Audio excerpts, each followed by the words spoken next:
O'zbekistondagi Islom sivilizatsiya markazini shtabida juda jadal ishlar olib borilyapti.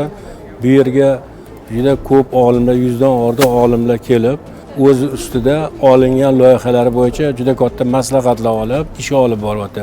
Mana masalan bizga topshirilgan O'zbekistondagi Islom sivilizatsiya markazining binosini bezaklarining konseptual asoslarlari berilgan.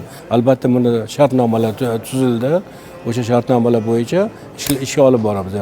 Ayniqsa bizga qiziqtirgan narsa mana Ulug'bek portalidagi masalan oladigan bo'lsak, o'shani qanot qismida tasvirlangan bezaklarda o'ziga xos ramziylik bor, ifodalangan. Bulardan bittasi mana prezidentimizning takliflari bo'yicha o'sha Ulug'bek portalini peshtoqida Ulug'bek Samarqanddagi Ulug'bek madrasasidagi bezaklarni olib qo'yilsin degan topshiriq olindi va shu bezaklar olib kelib shu yerga qo'yildi. O'zimizning milliy qadriyatlarimizni, ajdodlarimizni qoldirgan ma'naviy merosni shu naqshlarda ko'rsatish masalasi qo'yildi.